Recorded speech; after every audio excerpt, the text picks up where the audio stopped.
Para pencuri gasak dua mobil pick-up dan terekam CCTV. Jembatan swadaya masyarakat nyaris putus diterjang banjir. Kasus penyakit mulut dan kuku di Jawa Timur berstatus wabah.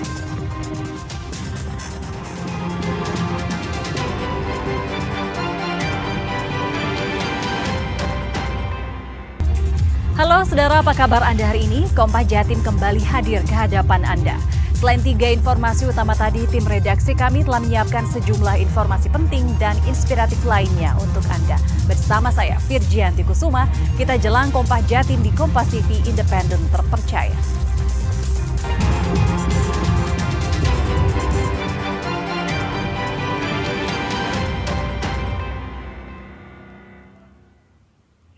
Kita buka Kompas Jatim dengan sorotan pertama dari Probolinggo. Saudara, kecelakaan kerja diduga terjadi di area pelabuhan Probolinggo. Mobil pick-up yang menjadi kendaraan operasional pelabuhan terjun ke laut dan menewaskan 1 pekerja. Tarik. Video amatir ini merekam kondisi karyawan PT Delta Arta Bahari Nusantara atau DABN, Vino Indra Permana, pasca tercebur ke laut bersama mobil pick-up yang dikemudikannya. Berbagai upaya penyelamatan dilakukan sejumlah rekan kerja korban, termasuk menggunakan alat berat. Namun nyawa korban tetap tak tertolong. Jasad korban dibawa ke kamar jenazah RSUD Dr. Muhammad Saleh Probolinggo untuk proses penyelidikan. Dari sejumlah informasi, korban setiap hari bertugas memasuk kebutuhan makan dan minum pekerja di pelabuhan. Saat kejadian pada Selasa 4 Februari sore, korban sedang mengirim air minum yang diambil dari kontainer ke teman-temannya di kapal. Namun mobil pick-up yang dikendari korban melaju miring hingga tercebur ke laut.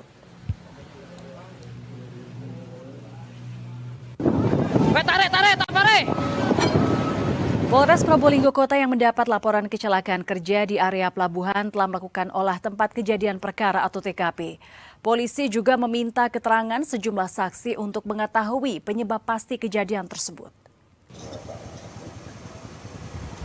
Polisi melakukan olah TKP di area pelabuhan terkait kecelakaan kerja yang menimpa karyawan PT Delta Arta Bahari Nusantara atau DABN, Vino Indra Permana. Polisi juga meminta keterangan sejumlah saksi untuk mengetahui penyebab kejadian tersebut. Hingga kini, polisi belum memastikan apakah insiden yang menimpa korban murni kecelakaan kerja atau ada unsur tindak kriminal.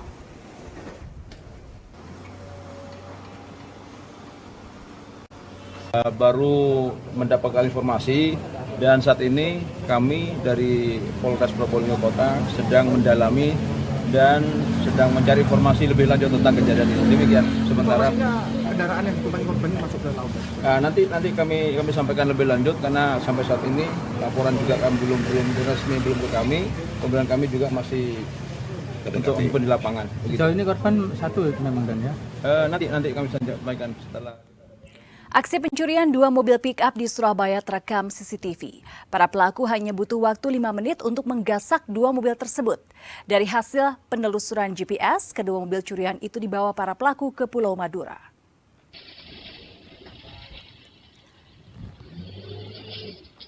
Inilah detik-detik aksi pencurian 2 mobil pick-up di Jalan Darmo Permai Utara, Surabaya yang terekam CCTV. 2 mobil milik pengusaha rental sound system Billy Syaputraini raib hanya dalam waktu 5 menit. Lamidi, salah satu karyawan, mendengar suara mesin mobil pick-up sekitar pukul 4 dini hari. Ia mengira mobil tersebut dipindah karyawan lain. Setelah dicek, ternyata 2 mobil pick-up hilang yang sebelumnya dikunci itu digondol maling. Dari hasil penelusuran GPS, 2 mobil pick-up dibawa kabur para pelaku ke Pulau Madura. Aksi pencurian ini telah dilaporkan ke Polsek Dukuh Pakis, Surabaya.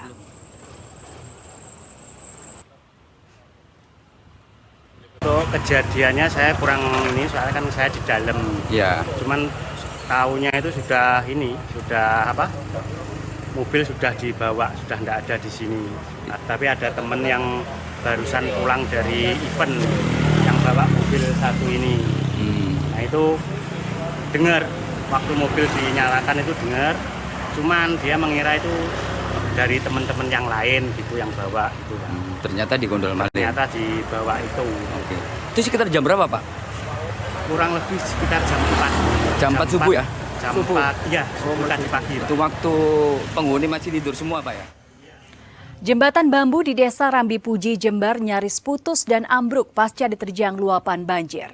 Jembatan bambu swadaya ini merupakan akses penting warga beraktivitas ke persawahan dan jalan satu-satunya yang terdekat. Warga di Dusun Gudang Karang, Desa Rambi Puji, Jember harus berjalan berhati-hati saat melintasi jembatan bambu di atas Sungai Dinoyo. Jembatan swadaya masyarakat dengan panjang 22 meter dan tinggi dari atas sungai 7 meter ini rusak dan nyaris putus di sejumlah titik. Warga terpaksa harus melintasi jembatan bambu ini karena akses satu-satunya beraktivitas ke sawah maupun mengangkut hasil panen yang paling terdekat. Mereka khawatir dengan kondisi jembatan bambu yang rapuh dan rawan putus. Kalau pentingnya sangat penting Pak ya, karena satu untuk transportasi pengangkutan di waktu panen. Terus kedua untuk jalan pintas, kalau kita nggak ada jembatan muternya itu terlalu jauh dan itu membutuhkan tenaga yang sangat ekstra. Kalau diadakan jembatan kayak gini, transportasinya itu lebih cepat, lebih efisien dan lebih murah. Tiang penyangga jembatan bambu yang terbuat dari kayu sudah keropos dan rawan patah. Bahkan lantai jembatan ditemukan patahan sehingga harus diikat dengan tali kawat.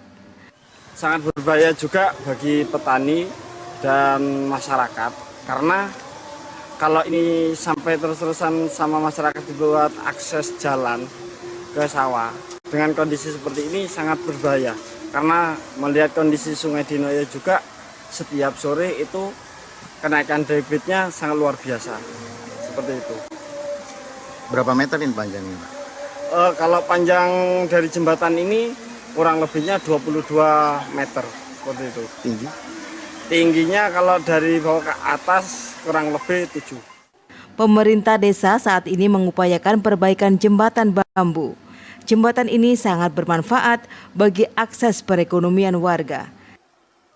Hernawan Mustika, Kompas TV Jember, Jawa Timur. Saudara, kasus penyakit mulut dan kuku pada sapi di Jawa Timur saat ini berstatus wabah.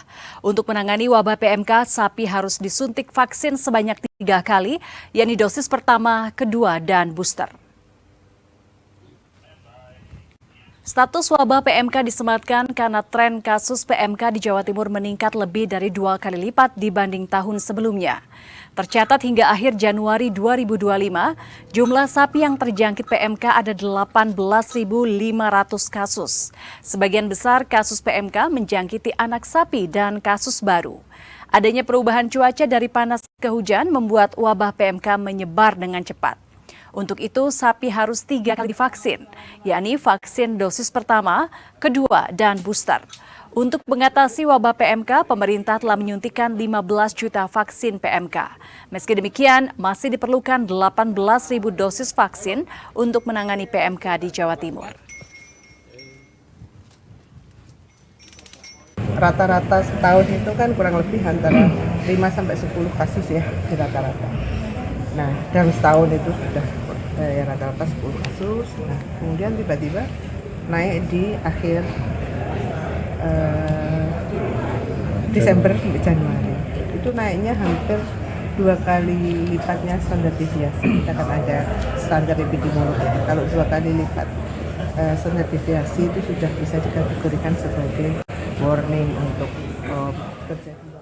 Saudara, mengapa penyakit kuku dan mulut atau PMK di Jawa Timur berstatus wabah dan bagaimana penanganannya? Berikut kami hadirkan data dan fakta terkait PMK yang kami peroleh dari Dinas Peternakan Jawa Timur.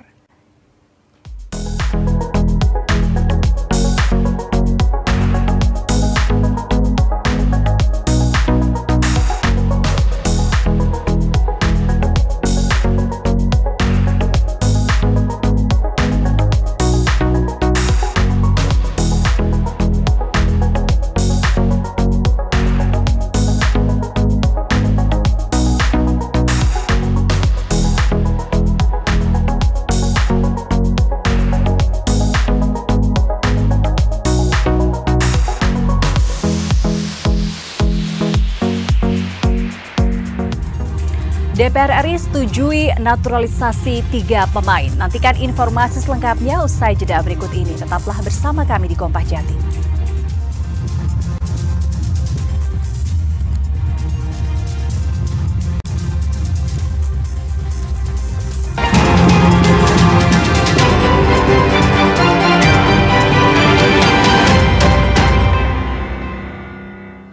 Pengecer LPG 3 kg di Surabaya menyambut baik instruksi Presiden Prabowo yang mengizinkan para pengecer gas LPG tabung melon kembali berjualan.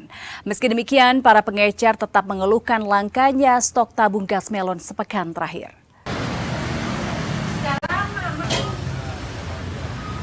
Instruksi Presiden Prabowo Subianto yang memperbolehkan pengecer LPG 3 kg kembali berjualan menjadi angin segar dan mendapat respon positif dari pedagang. Salah satunya Setiawati, pemilik toko kelontong dan juga pengecer LPG 3 kg di Surabaya.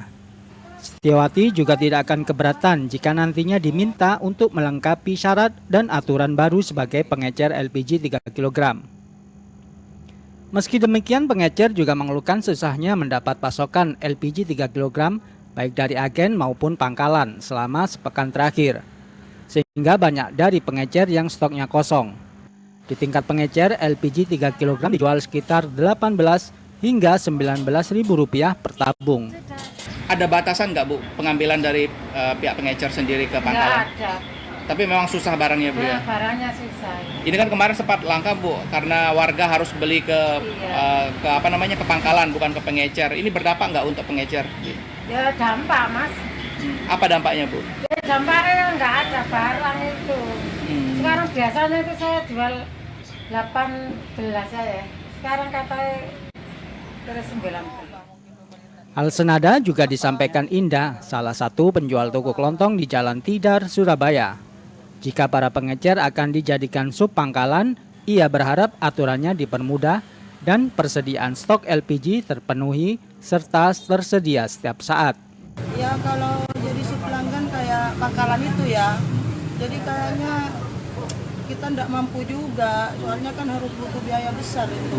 Tapi setidaknya kalau jadi sub pangkalan bisa jual lagi, tetap berminat ya Bu ya? Ya berminat, berminat. Mintanya Bu? Kasihan sama warga itu nyari tank-tank ke sana ke sini Pak, kasihan. Saya juga butuh ini juga kan jualan dapat 1.000-2.000. Untungnya tipis nggak masalah. Sebelumnya sempat gaduh penjualan LPG 3 kg yang dilarang di tingkat pengecer. Hingga Presiden Prabowo Subianto telah memberikan instruksi agar pengecer dapat menjual kembali LPG 3 kg seperti biasa. Tim Liputan Kompas TV Surabaya, Jawa Timur. Sementara itu, Yayasan Lembaga Perlindungan Konsumen YLPK Jawa Timur menganggap kebijakan pembatasan LPG 3 kg terlambat dilakukan. Sebab kebijakan tanpa kajian komprehensif yang telah diterapkan tersebut telah memakan korban jiwa akibat mengantre pembelian LPG 3 kg. Ketua YLPK Jawa Timur Said Sutomo mengatakan instruksi Presiden Prabowo membatalkan pembatasan LPG 3 kg adalah terlambat. Sebab kebijakan pembatasan LPG 3 kg itu dilakukan tanpa kajian komprehensif lebih dulu dan kemudian dilanjutkan dengan penerapan terburu-buru. Hal ini mengakibatkan pelaksanaan di lapangan menjadi kacau. Pertamina sebagai pemilik usaha LPG 3 kg seharusnya melakukan riset dan kajian mendalam sebelum keluar kebijakan pembatasan agar tak sampai memakan korban jiwa seperti di wilayah Tangerang.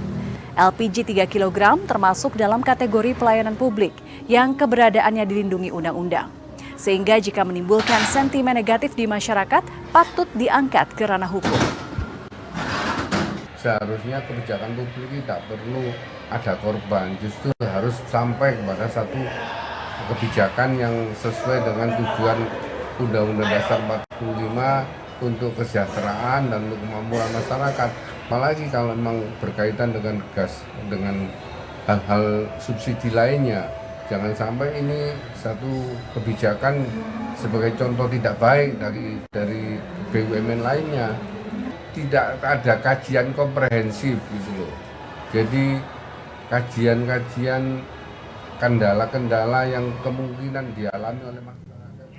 Menteri Perdagangan Budi Santoso meninjau ke peternak ayam petelur di Kabupaten Blitar. Budi memastikan stok ayam petelur untuk Ramadan aman.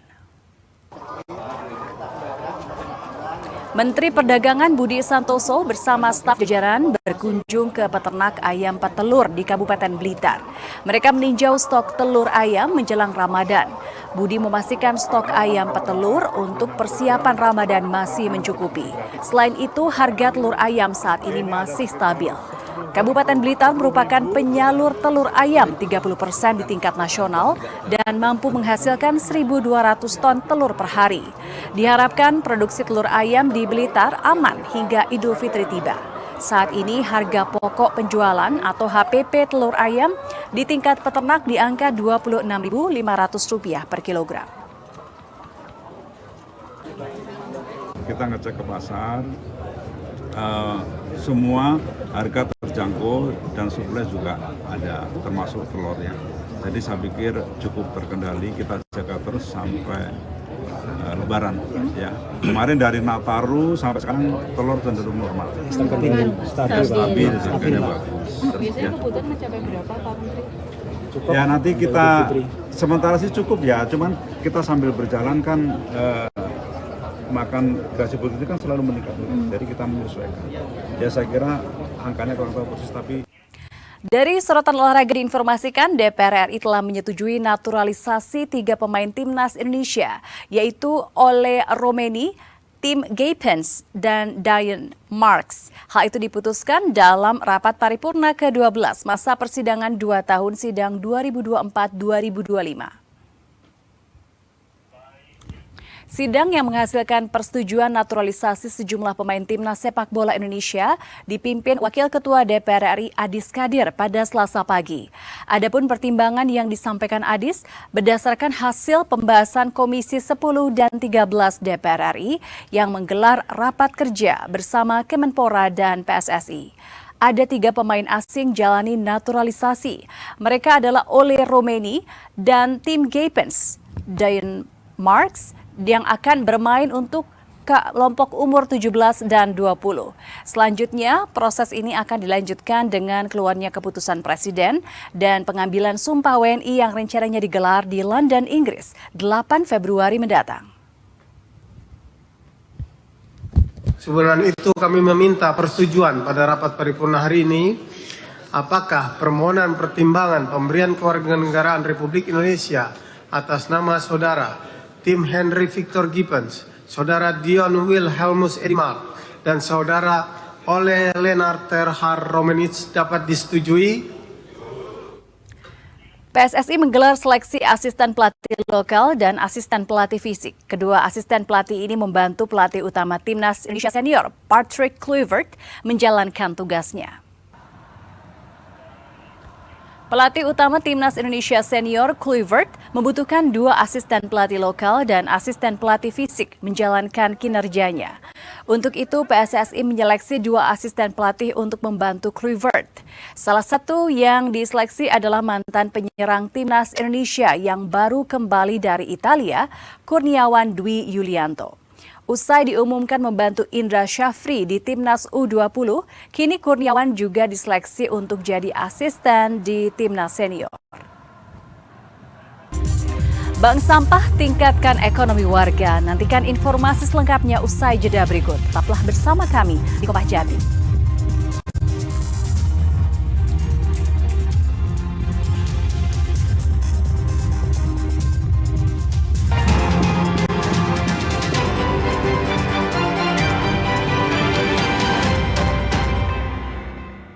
Warga sebuah desa di Jember kompak membuat bank sampah. Sampah dikumpulkan dari rumah tangga dan dari bersih-bersih sungai. Setelah dipilah lalu dijual ke pengepul dan uang hasil penjualan ditabung untuk kebutuhan keluarga. Dan informasi ini sekaligus menutup jumpa kita di Kompas Jatim hari ini. Jangan lupa saudara untuk menyaksikan live streaming kami di kompas.tv dan channel YouTube Kompas TV Jawa Timur. Kompas TV independen terpercaya. Saya Virgianti Kusuma, sampai jumpa. Bank sampah ini didirikan oleh warga Dusun Gudang Karang, Desa Rambi Puji, Kecamatan Rambi Puji, Kabupaten Jember. Sampah yang ditampung mulai dari plastik, kertas, botol, dan logam besi. Sampah berasal dari limbah rumah tangga yang ada di pemukiman maupun di aliran sungai Dinoyo. Warga bergantian mengumpulkan sampah dari rumah lingkungan sekitar setiap harinya. Warga juga mengambil tumpukan sampah di sungai Dinoyo dengan melibatkan relawan tanggap bencana setiap minggunya. Sampah yang terkumpul dibawa ke bank sampah untuk dibersihkan dan dipilah lalu dijual ke pengepul. Sampah dapat dijual dengan harga Rp5.000 hingga Rp20.000 per kilogram. Keberadaan bank sampah mungkin untuk warga di sini, atau warga seperti saya berumah tangga, untuk menghasilkan pendapatan keluarga. Jenis sampah apa yang disetorkan? Plastik, terus kertas, besi. Itu dari mana Bu sampahnya? Dari sampah rumah tangga. Tak hanya menguntungkan secara ekonomi, bank sampah juga menjadi solusi untuk kebersihan lingkungan dan juga mencegah terjadinya banjir. Masyarakat itu tidak semuanya sadar dan bisa memilih dan memilah sampah sesuai dengan peruntukannya. Jadi kami pemerintah desa tetap akan berusaha maksimal untuk selalu mensosialisasikan, untuk selalu memberikan pemahaman kepada masyarakat terkait dengan memilih dan memilah sampah. Bank sampah berada tak jauh dari Sungai Dinoyo. Sungai ini merupakan kawasan rawan banjir luapan yang salah satu penyebabnya adalah tumpukan sampah. Hernawan Mustika, Kompas TV Jember, Jawa Timur.